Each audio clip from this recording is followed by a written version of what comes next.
हमारी अमेजिंग आंखें इस खूबसूरत दुनिया को देखने में हमारी मदद करती हैं। लेकिन आओ आज देखते हैं कि हमारी आंखें कैसे दिखती हैं अंदर से। उसके पार्ट्स क्या क्या हैं और उनके फंक्शंस क्या क्या हैं। तो अगर मैं इस चेहरे को छुपा दूं तो तुम्हें आंख कुछ ऐसी दिखने वाली है, एक बॉल के शेप में, और इसे हम बुलाते हैं आई बॉल। अब अगर इसे मैं साइड से देखूं तो मुझे कुछ ऐसा दिखने वाला है आंख। हाँ, ये हो गया बॉल वाला पार्ट, ये हो गया कलर्ड वाला पार्ट, और इसके ऊपर आंख ये थोड़ी उभरी होती है बाहर के साइड में, थोड़ी कॉन्वेक्स शेप की होती है। अब मैंने इसे थोड़ा ट्रांसपेरेंट कर दिया है ताकि हमें इसके अंदर की चीजें दिख सकें। अब हम बात करते हैं इस कलर्ड वाले पोर्शन के बारे में। तो इसे हम बुलाते हैं आइरिस। तो जब भी तुम किसी की आंख के कलर के बारे में बात कर रहे हो ना, तो असल में तुम उसके आइरिस के कलर के बारे में बात कर रहे हो। अब अलग अलग लोगों की आइरिस की कलर अलग अलग होती है। अब ऐसा क्यों होता है यार? तो देखो, जब भी हमारी आंखों पे लाइट पड़ रही होती है, व्हाइट लाइट, तो ये जो आइरिस है ना, इसके अंदर एक पिगमेंट होता है जो कि लाइट की एक पर्टिकुलर कलर को रिफ्लेक्ट करता है। अब इस आइरिस का पिगमेंट ये ग्रीन कलर की लाइट को रिफ्लेक्ट करने वाला है, और इसलिए हमें ये आइरिस ये ग्रीन कलर की दिखती है। अब अलग अलग लोगों की आइरिस में जो पिगमेंट होता है ना, वो अलग अलग कलर की लाइट को रिफ्लेक्ट करता है। जैसे कि यहाँ देखो, मेरे दोस्त की आइरिस ये ब्राउन कलर की है, और ऐसा इसलिए क्योंकि इसकी आइरिस का पिगमेंट ये ब्राउन कलर को रिफ्लेक्ट कर रहा है, और इसलिए हमें ये ब्राउन कलर की दिख रही है। अब इस आइरिस के बीच में तुम्हें एक ब्लैक कलर का स्पॉट दिख रहा होगा। अब सभी की आंखों में ये स्पॉट ये कॉमन होता है, तो इसे हम बुलाते हैं प्यूपिल। आओ उसे लिख लेते हैं।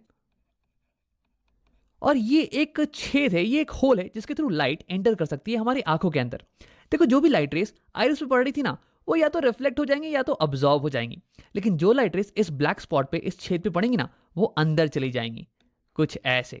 और फिर ये अंदर जाके हमारी आंखों के अंदर इमेज बनाने वाली है बाहर की चीजों की, और इसी की मदद से हम बाहर की चीजों को देख पाते हैं। अब देखो, आइरिस का एक और इंपॉर्टेंट काम है कि वो इस छेद की साइज को कंट्रोल करता है, इस प्यूपल की साइज को कंट्रोल करता है। देखो, जब बाहर दिन का टाइम हो रहा हो, दोपहर का टाइम मान लो, तो बहुत रोशनी होने वाली है, तो उस टाइम बहुत ही लाइट रेस तुम्हारी आंखों के ऊपर पड़ने वाले हैं। अब अगर बहुत सारी लाइट रेस तुम्हारी आंखों के अंदर एंटर कर गए, तो वो आंखों के सेल्स को बर्न कर सकते हैं, उन्हें डैमेज पहुंचा सकते हैं। तो इससे बचाने के लिए आइरिस दिन के टाइम ये प्यूपल को छोटा कर देता है, कुछ ऐसे, ताकि कम लाइट रेस हमारी आंखों के अंदर जाएं और फिर भी हम अच्छे से देख पाएं बाहर की चीजों को। लेकिन शाम के समय जब बाहर की रोशनी बहुत ही कम हो, तब तो हमें ज्यादा रोशनी चाहिए होती है बाहर की चीजों को देखने के लिए। तो उस टाइम आइरिस इस छेद को, इस प्यूपल को बड़ा कर देता है, कुछ ऐसे, ताकि अब ज्यादा लाइट रेस हमारी आंखों के अंदर जाएं और हम बाहर की चीजों को क्लियरली देख पाएं। तो यानी कि हमारी आइरिस ये खिड़की पे लगे हुए पर्दे की तरह काम करती है। जब बाहर दोपहर का समय हो तो तुम पर्दे को ऑलमोस्ट पूरा क्लोज कर देते हो ताकि बहुत ही कम लाइट रेस अंदर आ पाए, और जब शाम का समय हो तो तुम पर्दे को ऑलमोस्ट पूरा खोल देते हो ताकि ज्यादा रोशनी अंदर आ पाए और तुम चीजों को देख पाओ। अब देखो, यही एक्सपेरिमेंट तुम खुद घर पे भी कर सकते हो। एक डार्क रूम में जाना और फिर शीशे के सामने खड़े होकर अपने प्यूपल को देखना। देखो, इस समय तुम्हारी प्यूपल ये बहुत ही बड़ी होगी, लेकिन जैसे ही तुम लाइट को ऑन करोगे ना, तो वैसे ही तुम्हारी प्यूपल ये छोटी होती चली जाएगी। अब आओ बात करते हैं आई के कुछ और पार्ट्स के बारे में। उसके लिए मैं इस आइरिस को यहाँ पे छुपा देता हूँ। मैंने यहाँ पे आइरिस का क्रॉस सेक्शन बना दिया है। ये ग्रीन वाला पार्ट ये हो गया आइरिस, और ये बीच में जो होल है ये हो गया प्यूपिल। लाइट इसके थ्रू एंटर करेगी और फिर ये मिलने वाली है इस कॉन्वेक्स शेप के लेंस से। ये हो गया हमारी आंखों का लेंस, आई लेंस। देखो, इसका काम है कि इनकमिंग लाइट रेस को फोकस कर देता है इस पीछे वाली सरफेस पे, और फिर यहाँ पे एक क्लियर इमेज बन जाती है। अब देखो, ये बल्ज्ड पोर्शन है, उभरा हुआ पोर्शन, इसे हम बुलाते हैं कॉर्निया। इसे हम बुलाते हैं कॉर्निया। लाइट रे जब हमारी आंखों पे पड़ती हैं तो सबसे पहले ये कॉर्निया से ही मिलती हैं, उसके बाद ही अंदर जाती हैं। अब देखो, कॉर्निया और लेंस के बीच का पोर्शन ये भरा हुआ होता है वाटर से। वैसे 99.9% वाटर होता है, 0.1% कुछ विटामिन और प्रोटीन्स वगैरह होते हैं, और इस पोर्शन को हम बुलाते हैं aqueous humour. Aqueous humour, aqueous का मतलब हो गया वाटरी, क्योंकि ये मैक्सिमम वाटर का ही तो बना हुआ है। अब देखो, कॉर्निया और ये लेंस ये दोनों ही कॉन्वेक्स शेप की हैं, तो ये दोनों मिलके हमारी आंखों की कन्वर्जिंग लेंस सिस्टम बनाती हैं। ये दोनों मिलके इनकमिंग रेस को कन्वर्ज करती हैं ताकि कि एक शार्प इमेज हमें इस पीछे वाले सरफेस पे मिल जाए। अब देखो, मैक्सिमम रिफ्रैक्शन ये कॉर्निया पे ही होता है, क्योंकि जो लाइट रेस एंटर कर रही है ना, वो एयर से आ रही हैं, और फिर कॉर्निया के बाद में वाटर का सिस्टम। तो यानी कि यहाँ पे maximum change in refractive index होता है, और इसलिए लाइट की मैक्सिमम बेंडिंग ये कॉर्निया के ऊपर ही होती है। उसके बाद लाइट रेस प्यूपल के थ्रू लेंस पे हिट करती हैं। अब लेंस जो है ना, ये हल्का एडजस्टमेंट प्रोवाइड करता है इन लाइट रेस को, ताकि ये लाइट रेस कंप्लीटली फोकस हो जाए इस पीछे वाले सरफेस के ऊपर ही, और यहीं पे एक फोकस्ड इमेज हमें मिले। अब देखो, इस पीछे वाले सरफेस को इसे हम बुलाते हैं रेटिना। अब अगर इस रेटिना के ऊपर हमें एक फोकस इमेज मिले ना, तो हम उसे क्लियरली देख पाएंगे, उसे क्लियरली रीड कर पाएंगे। लेकिन अगर एक फोकस इमेज नहीं मिल रही है तो हमें बाहर की चीज़ें धुंधली नजर आने वाली हैं। तो यानी कि रेटिना ये एक स्क्रीन की तरह काम करता है, एक पर्दे की तरह, जिसपे कि इमेज बन सके। अब देखो, तुम ये सोच रहे होगे कि अगर इस पे इमेज बन जाए तो हम इसे कैसे देख पाते हैं। तो ऐसा इसलिए क्योंकि रेटिना जो है ना, ये लाइट सेंसिटिव सेल्स से बना हुआ है।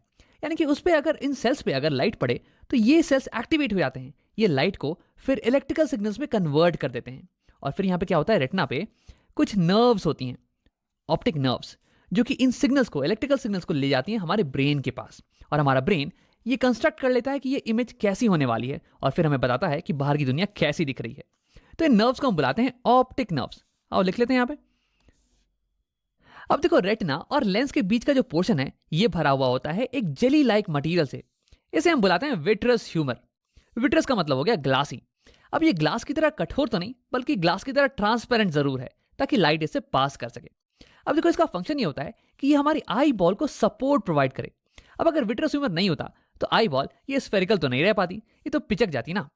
तो यहाँ हमारे पास हो गया एक्वस ह्यूमर, जो कि वाटरी है, और ये कॉर्निया और लेंस को न्यूट्रिशन प्रोवाइड करता है। और यहाँ पे विट्रस ह्यूमर ये जेली लाइक है, और ये हमारे आई बॉल को सपोर्ट प्रोवाइड करता है। अब आओ एक आखिरी चीज के बारे में बात करते हैं, इन फाइबर लाइक मटेरियल्स के बारे में जिन्होंने हमारे लेंस को पकड़ रखा है। इन्हें हम बुलाते हैं सीलरी मसल्स। अब देखो, ये सीलरी मसल्स ये हमारे लेंस के शेप को बदल सकती हैं। तो हाँ, हमारा लेंस ये एक रिजिड मटेरियल का नहीं बना हुआ है, बल्कि ये एक जेली लाइक मटेरियल का बना हुआ है। और अगर तुम इसे पिचकाओगे ना तो ये पिचक जाने वाला है, और इसकी जो कर्व्ड पोर्शन है ना, ये और ज़्यादा कर्व्ड हो जाने वाली है। और अगर तुम इसे खींचोगे तो ये इलोंगेट हो जाने वाला है, और इसकी कर्वेचर ये पतली हो जाने वाली है। अब तुम सोच रहे हो कि यार इसका क्या फ़ायदा है। तो देखो, हमारी आंखें अलग अलग दूरी पे रखे हुए ऑब्जेक्ट्स पे फोकस कर सकती हैं, उनकी इमेज को सेम डिस्टेंस पे बना सकती हैं। अब ऐसा करने के लिए हमारे लेंस के पावर को चेंज होना पड़ेगा, और ऐसा करने के लिए हमें अपने लेंस के कर्वेचर को चेंज करना पड़ेगा, और वही करने में मदद करती है हमारी सीलरी मसल्स। अब उसे और थोड़ा डिटेल में समझते हैं। तो केवल फोकस करते हैं हमारे लेंस पे। अब मान लो कि तुम किसी दूर रखी हुई ऑब्जेक्ट को देख रहे हो। तो दूर रखा हुआ ऑब्जेक्ट है, तो इसलिए उससे जो इनकमिंग रेस होंगी ना, इंसिडेंट रेस, ये ऑलमोस्ट पैरेलल होने वाली हैं।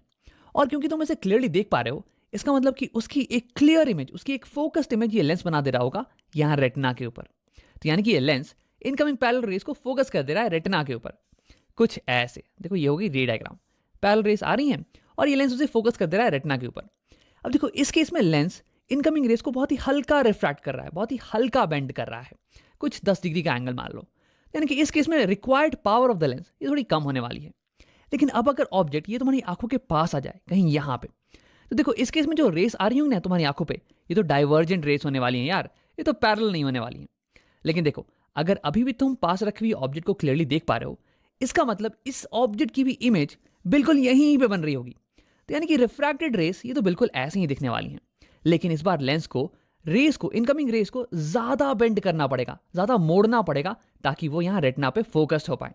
देखो, मैं यहाँ पर रे डायग्राम तुम्हें दिखाने वाला हूं, तुम एक बार अमाउंट ऑफ बेंडिंग पे ही फोकस करना। तो यहाँ तुम देख सकते हो, जब ऑब्जेक्ट पास में आ गया तो ये इंसिडेंट रेस ये डाइवर्जेंट थी और ये ऐसे चली जाती। लेकिन हमारे लेंस ने अब इन इनकमिंग रेस को इतना बेंड कर दिया है, ऑलमोस्ट 45 डिग्री से बेंड कर दिया है, ताकि ये यहाँ रेटिना पे फोकस हो पाए।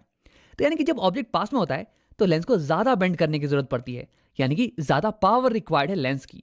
लेकिन जब ऑब्जेक्ट दूर रखा हो तो हमें लो पावर रिक्वायर्ड होती है, लो बेंडिंग रिक्वायर्ड होती है।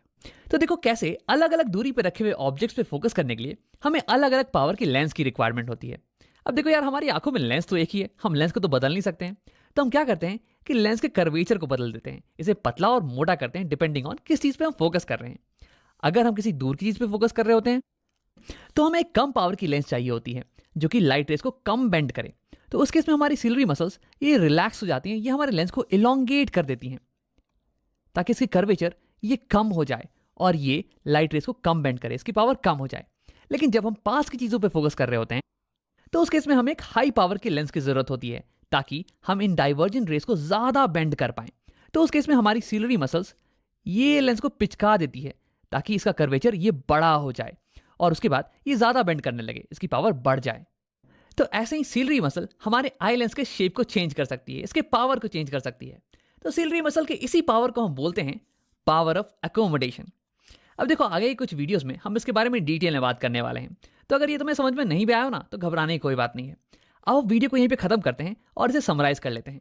तो इस वीडियो में हमने आई के अलग अलग पार्ट्स और उनके फंक्शंस के बारे में पढ़ा। सबसे पहले लाइट जब हमारे आंखों में पड़ती है तो वो टच करती है कॉर्निया को। देखो कॉर्निया ये आंख के ऊपर ये उभरा हुआ पार्ट होता है और यहीं पे लाइट रे का मैक्सिमम रिफ्रैक्शन होता है, मैक्सिमम बेंडिंग, क्योंकि यहीं पे मैक्सिमम मीडियम में चेंज आ रहा है। अब उसके बाद लाइट जाती है एक्वस ह्यूमर में। अब ये मोस्टली वाटर का बना हुआ होता है और उसके बाद लाइट एंटर करती है आंखों में प्यूपिल के थ्रू, ये ब्लैक वाला पोर्शन। और इस ब्लैक वाले पोर्शन के साइज को कंट्रोल करता है आइरिस। आइरिस हो गया आंखों का कलर्ड वाला पोर्शन। अब इसके बाद लाइट रेस पास करती है लेंस के थ्रू। देखो लेंस का काम होता है लाइट रेस को फाइन एडजस्टमेंट प्रोवाइड करना ताकि इमेज एग्जैक्टली रेटिना के ऊपर ही बन जाए। अब इसमें इसकी मदद करती हैं सिलरी मसल्स जो कि इसके शेप को चेंज कर सकती हैं और इसलिए इसके पावर को भी चेंज कर सकती हैं। अब इसके बाद लाइट रेस पास करती हैं विट्रस ह्यूमर के थ्रू। ये विट्रस ह्यूमर ये आई बॉल के शेप को मेंटेन करके रखता है। अब इसके बाद लाइट रेस इमेज बना देती है हमारी रेटिना के ऊपर। रेटिना एक स्क्रीन की तरह काम करता है जिसपे कि इमेज जब बने तो हम उसे क्लियरली देख पाते हैं। देखो रेटिना बना होता है बहुत ही लाइट सेंसिटिव सेल से जिन्हें हम कहते हैं रॉड्स एंड कोन सेल। जब लाइट इन पे पड़ती है तो ये एक्टिवेट हो जाते हैं और ये लाइट को कन्वर्ट कर देते हैं इलेक्ट्रिकल सिग्नल्स में और ये सिग्नल ऑप्टिकल नर्व्स के थ्रू हमारे ब्रेन तक पहुंच जाते हैं और फिर हम बाहर की दुनिया को देख पाते हैं।